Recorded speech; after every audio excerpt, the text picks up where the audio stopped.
Hey, you've just turned into the Agro Wire podcast with me, your host, Jason Maynard. I'm the head of marketing at NetSuite, and I've recently launched a new platform called agrowire.com. AgroWire is a hub filled with advice, insight to help you grow your big ideas and business. But before we get into all that good stuff, here's a word from our sponsor, Blue Microphones. Yeah, we really do have a sponsor. Not kidding. First, we want to thank Blue Microphones for their support. Everyone has a story to tell. And if you're a storyteller, you probably know Blue for their iconic Yeti microphone, which has helped millions of people find and amplify their voices, like my voice is being amplified right now. If you think about creating your own podcast, check out Blue's new Yeti Caster, the complete mic and boom arm system ready to connect to your laptop. Bring the ultimate broadcast studio setup to your home or office. Visit bluedesigns.com and use the special code PODCAST. That's right, PODCAST at checkout for a special price. Thank you, Blue Microphones. You're listening to the Grow Wire podcast, a place where you'll learn the ins and outs of growing a business, running a business, or even taking your big idea, career, or personal development to the next level. It's all possible. Our host, Jason Maynard, the SVP of Marketing at Oracle NetSuite, and the Editor-in-Chief of AgrowWire.com will take you on an exploration of growth through candid conversations with some of the most brilliant minds in entrepreneurship, entertainment, business development, and more. Whatever your project, we know you'll walk away with the right tools to help fuel your own personal journey of growth. Hi, this is Jason. This episode is going to be a little different than the rest, as I have my three Grow Wire colleagues and future guest hosts here with me today, Kendall Fisher, Kylie Singh, and Susie Strutton are here to kick things off with a twist. Woohoo! Welcome. We're all here. All right, well, let's start things off by introducing ourselves, right, gals? My name's Kendall Fisher, and I'm a digital strategist for Grow Wire. I'm Susie Strutner, and I am the managing editor of Agro Wire. And I'm Kylie Singh, and I do digital strategy at Agro Wire. So this is super exciting for us today because we get to turn the tables on Jason Maynard here.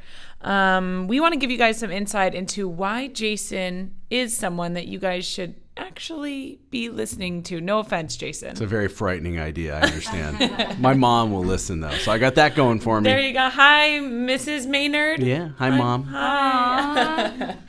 Okay, so let's start this off by putting you in the hot seat, Jason. We're going to ask you some questions.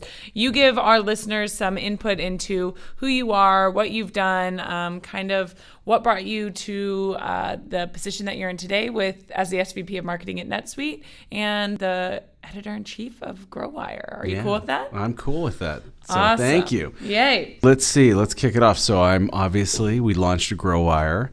A lot of people are wondering why would a tech company or a software company launch a new media platform? Well, we thought there were a lot of stories that weren't being told. And we think that a lot of people have some amazing experiences, insights, know-how. And we wanted to create a platform to tell those stories, to inspire people, to bring those ideas to life, and frankly, put together a set of resources so we can help people grow ideas or their business. That was the motivation. That was it. So that is the motivation behind Grow Wire. Susie, how do you feel about that? Well, as the managing editor of Agro Wire, I better feel pretty good. No, truly, diving into these stories has been really fun because there is nothing out there like it. Like, we want to tell stories. We want to tell success stories so that someone who has a big idea can essentially replicate that success for themselves.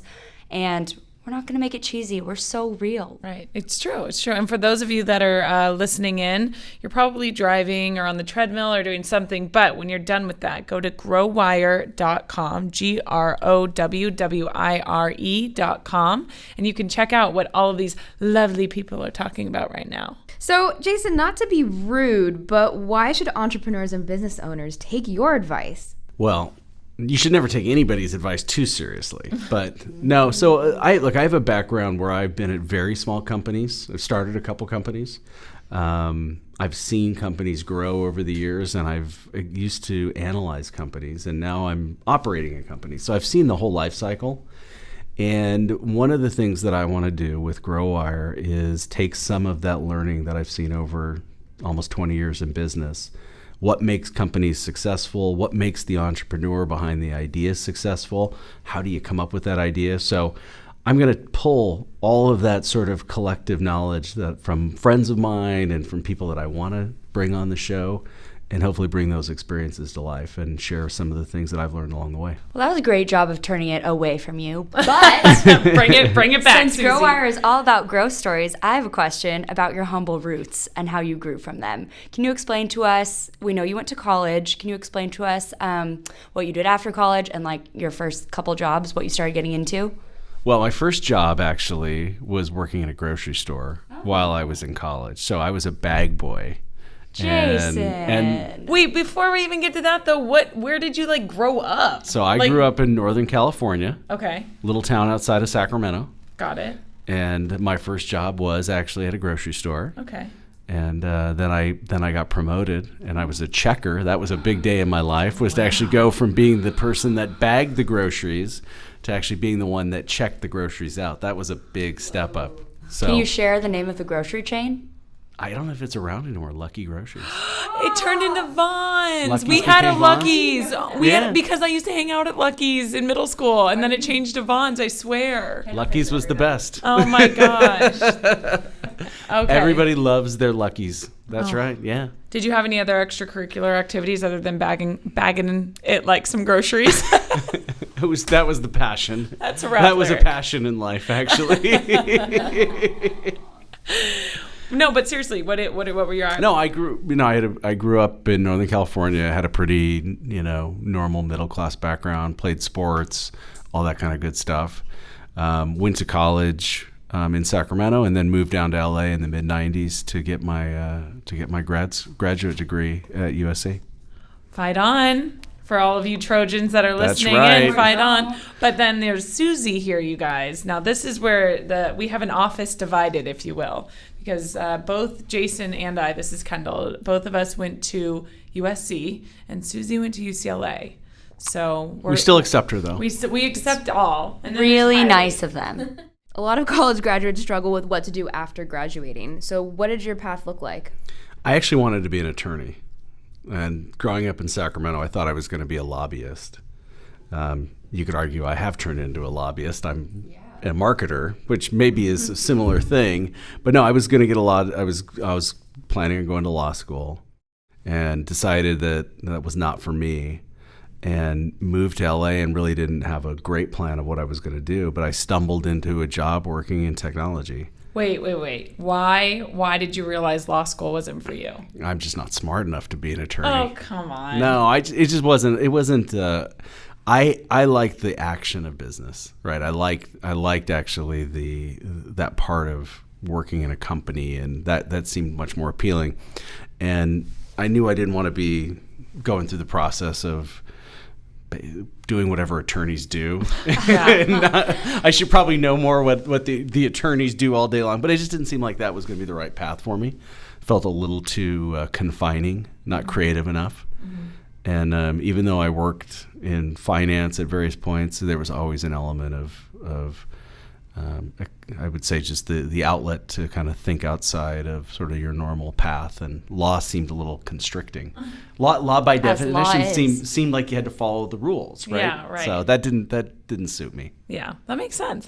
So you go to graduate school, you graduate, obviously. Where did your path lead you from there? So I actually worked full time during grad school, Oh. doing a startup during the day, and I went to the evening program so I could do this startup. What was the startup? So it was a startup in interactive software called Skunk New Media. Cool name. It's Very honestly cool the best name. first job name. Wait, do you know the genesis of that name? Like, why skunk? Because they were working on special projects, so it was Skunkworks. Oh, That was the thing. I think they probably got in trouble for using the name, but people didn't enforce that back then, evidently.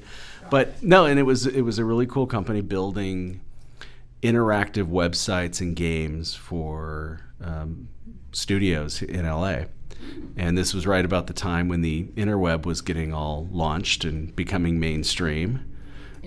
Yes, So we the were interwebs. 2. Yeah, you guys were. you're you guys, aging yourself. Yes. It's okay. This was mid '90s. Yeah. Netscape's taking off, and everybody was trying to figure out how do you build an audience in this new area. So a lot of the film studios would take they would take a movie and they would turn it into a game, or they turn it into some like online experience to help promote the movie. And so I wasn't the founder of the company, but it came in and they had built a nice little business doing that and sort of teaching a lot of these, what you call sort of traditional media folks, what the world of quote unquote new media is. I played a lot of computer games based on Disney Channel original movies. You did? Oh, Cadet Kelly Battle Game was hot. Maybe Skunk made it. They weren't on my top 10, but they sound great. Got it. Yeah. I like those. Wait, would we know names of? There were some probably bad movies from the mid '90s, so probably not. The Fan, I think, was one of the claim to fame. Got it. So. Nice. That's pretty cool. It was fun. It was interesting. Okay, so after that, you co-founded a software company. Can you give us some quick insight on that? Yeah, so a bunch of us decided to go build a products company. This was more of a services company, so we wanted to move in the direction of doing products. So we started a company trying to help businesses sell online. So we took some of that. We knew folks were moving online. We figured that commerce would follow, and so we were helping them sell more complex things. So how do you configure a computer, or how do you take a complex thing and all the choices that you would have, maybe talking to a salesperson, how do you actually build that into a website? And so we started a company doing that, it was 97, 98, and we ran it for a couple years and then sold the company. Cool. In the late 90s. It was the most fun in business that I ever actually had. Not that what I'm doing today isn't fun. Hello. We are so fun. But when you start something new and it's just like Agro Wire, it's yours, right? And it was like some of the looking back, some of the dumbest things I've ever done business wise, and mistakes that I've made, and not understanding, what's going to happen when you make one small decision and how it ripples through what you're building as a product and how you're going to sell. I probably made every mistake.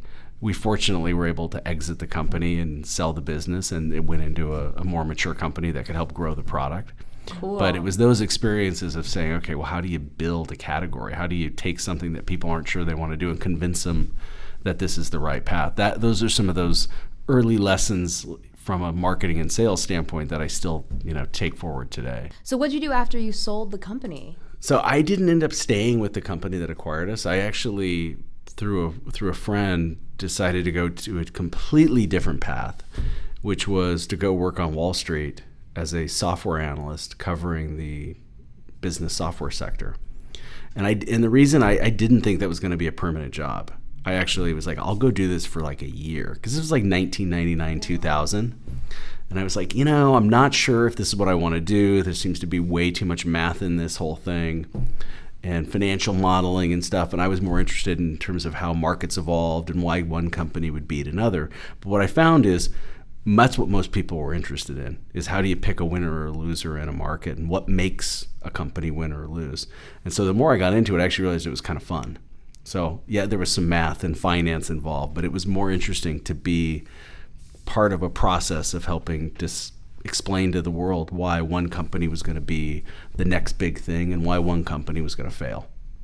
And you ended up staying from that 1 year intention to like 15 years, right? I stayed, yeah. I was on Wall Street for 15 years. Wow. I got to see a lot. I worked on probably 40 to 50 IPOs.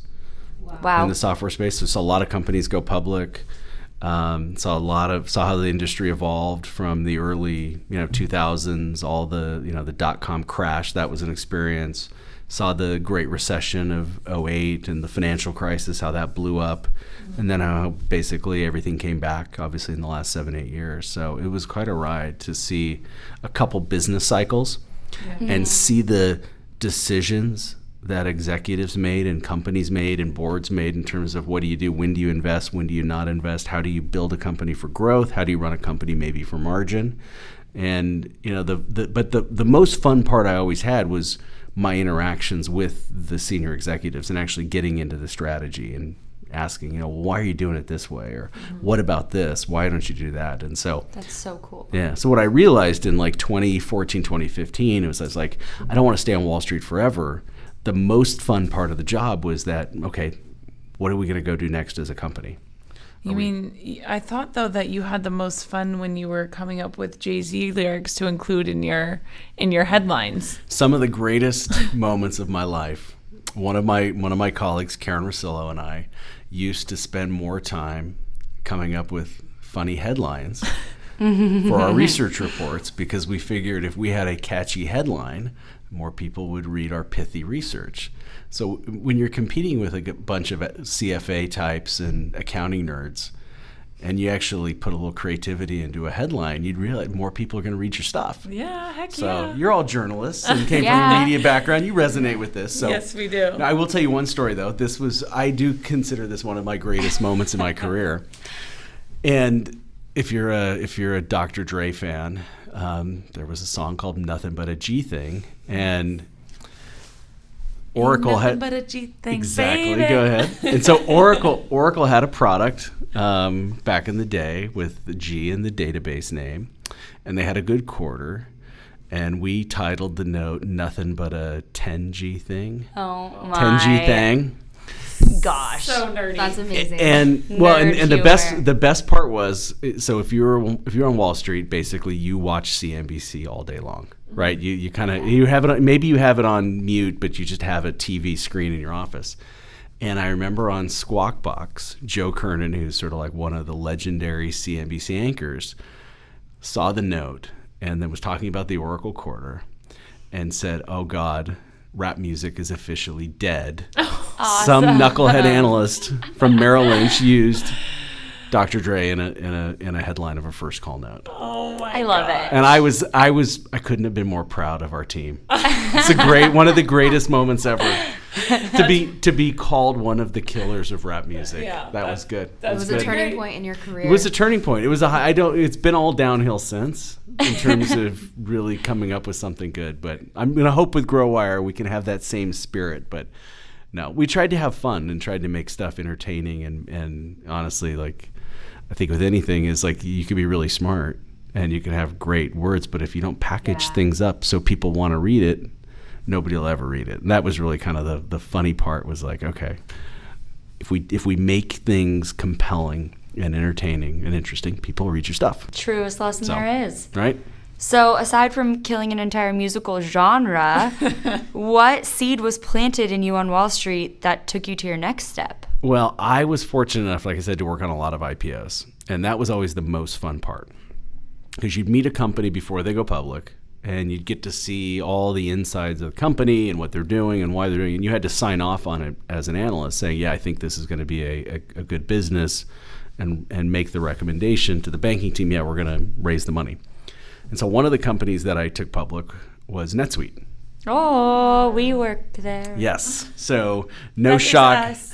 So I knew the NetSuite team. So Zach and Evan and Jim and the whole crew who were at the company at the time. And so come 2014, 2015, when I knew I was sort of tired of the Wall Street gig and I wanted to go back work for a company, I wanted to go find and work with a team that I liked and respected and really admired and had all the right values and was frankly in a big growing market. And that's how I ended up at NetSuite. Wait, so you literally were on Wall Street till 3 years ago? I was. I know a lot about Jason Maynard, but I really didn't realize that till right now. Yep. Like literally on Wall Street, like with your feet every day? I didn't actually go to the Wall Street. But What street? But you were near the street? I was Wall Street's sort of a meta. Like you lived in the city of New York until 3 years ago? No, I did it. I did Wall Street from the West Coast. Oh. So no, I mean it's a West Coast metaphor. Wall Street is actually it's once you get over the fact that the market opens at 9:30 in the East Coast, which means it opens 6:30 in California. Right. And the morning call it's at 7:15 Eastern, means it's 4:15. So you get up a lot. You know, That's why you wake up so early. So you get used to waking up really early. But the good news is the market closes at 1:00 in California. Yeah. We're, you guys, just so you guys know, sometimes we get emails from Jason at like 4:15 in the morning, and we're like, why is he awake? Now we know. But then you realize I never schedule any meetings after like 2 to 3 o'clock in the afternoon because I Yes. pass out. Yeah. So True. that's There it the is. thing. So I don't think I've worked past 3 o'clock on a Friday in a long time. It's just sort of like you're so tired on Wall Street, you don't work that afternoon on a Friday. So this actually poses the question. 3 years ago, just 3 years ago, you were on Wall Street, and now you're the head of marketing here at NetSuite. Fake it till you make it. Key lesson. But seriously, how did you get put in this position?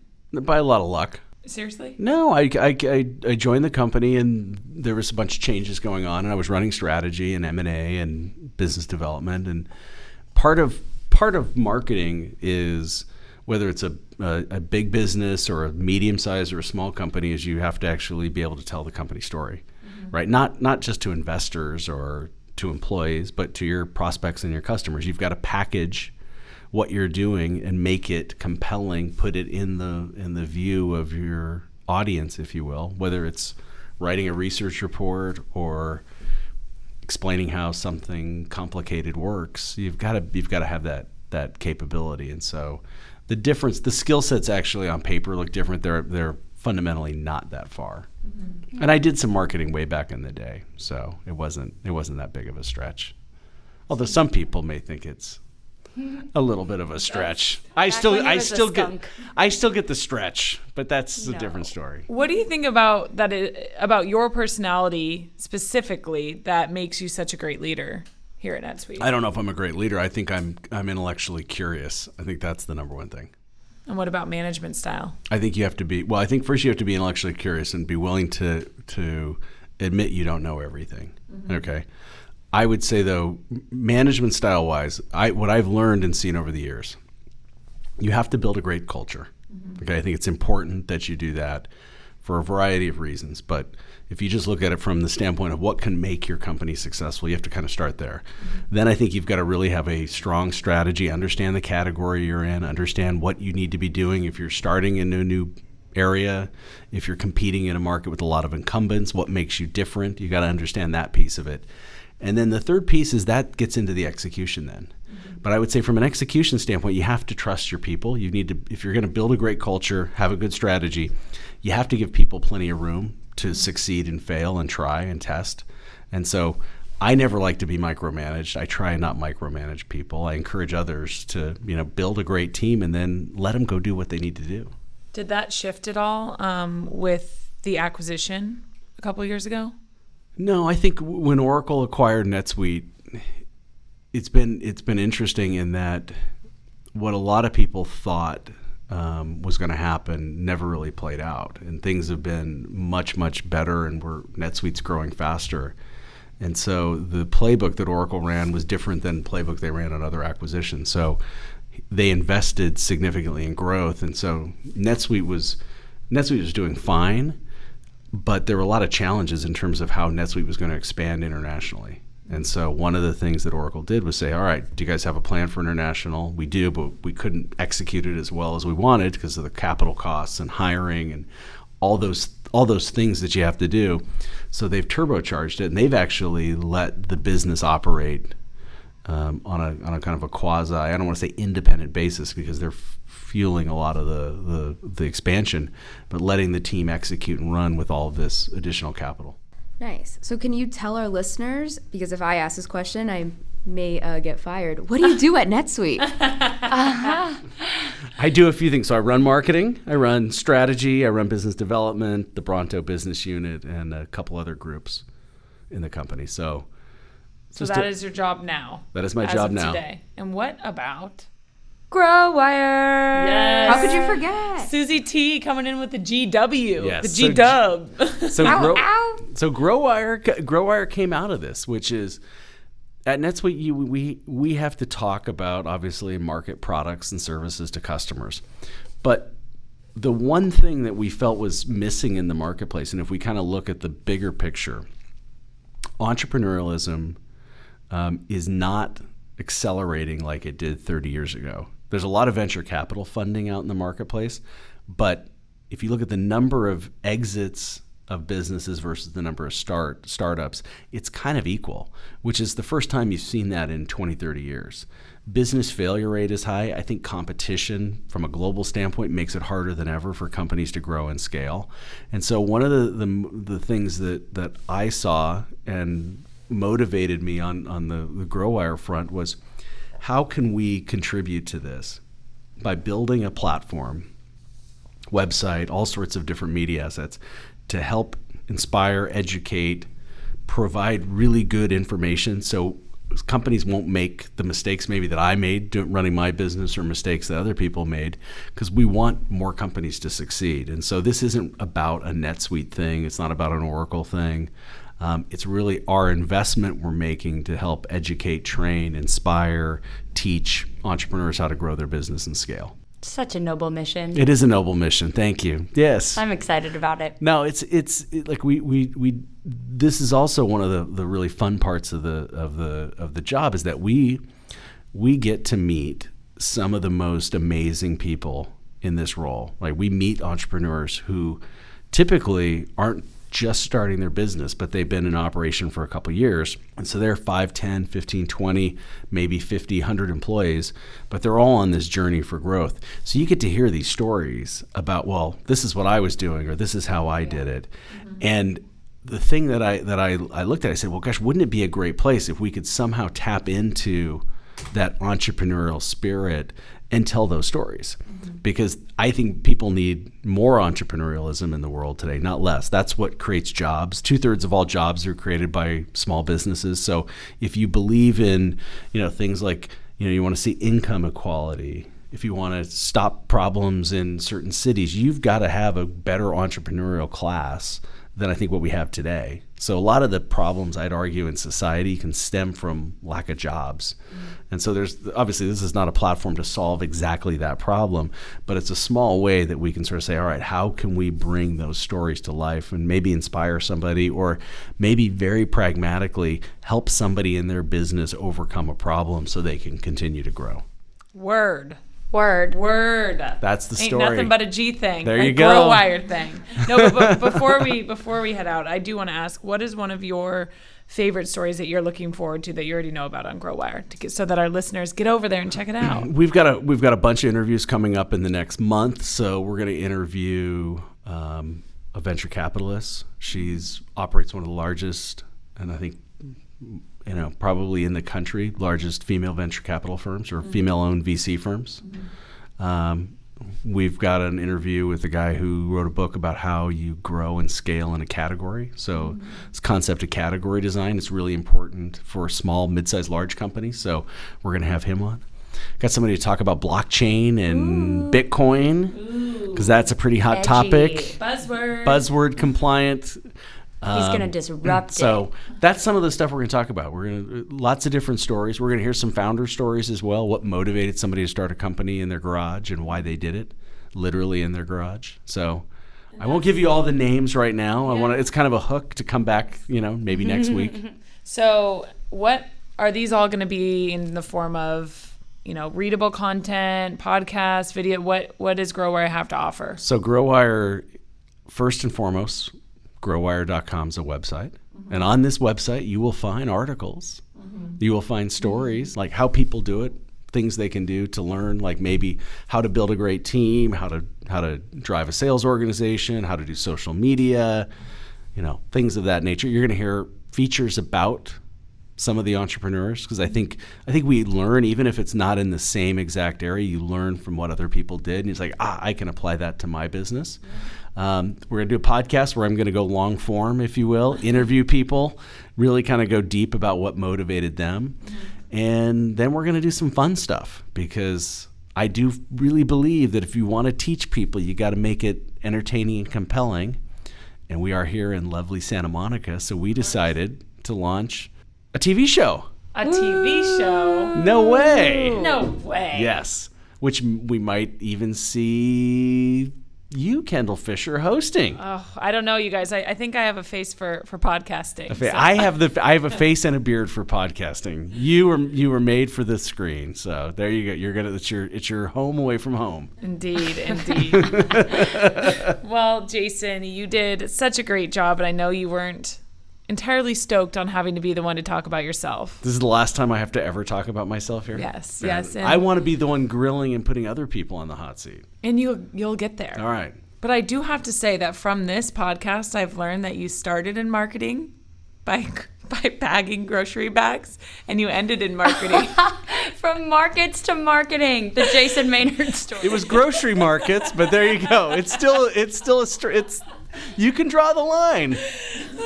Thank you so much for having us on to chat with you. And I hope our listeners definitely feel like they get to know Jason. You'll certainly get to know him as we continue on with these podcasts. Jason, want to tell our listeners when where they can tune in for later episodes? You can go check this stuff out at growwire.com. And we are going to be on all the various platforms like iTunes and places like that where you listen to your podcasts. Yeah, those places that you plug you plug your headphones in, you click it, and then those podcasts you'll just click on that podcast button. Yeah. On your phone, right? Yep. And then you hit like subscribe. Please subscribe. Subscribe next to Grow Wire, and then you can get all of them evidently delivered straight to your phone. Our social media manager, Kylie, would be very, very happy if you could please subscribe and follow us. Yes, please follow us, Facebook, Twitter. And much to everybody's, I think, excitement, the three of you are also going to be on these podcasts when we've got things that are breaking. You're going to talk about new stuff that's coming out. Yep. Breaking, like we're launching a new show or we've got a new piece of research coming out. All of it. You guys are all going to be on, right? Yes, we'll be there. All right, good. Duh. From So the global media headquarters here in Santa Monica. From the global media headquarters here in Santa Monica, you guys, we are signing off. Keep on the lookout for our next podcast coming soon. Grow for it. I feel like we need a tagline. Bye. You just listened to the Grow Wire podcast with host Jason Maynard. Make sure to tune in every week for another episode full of tips, tools, and strategies to take your personal and professional growth to the next level. Until next time.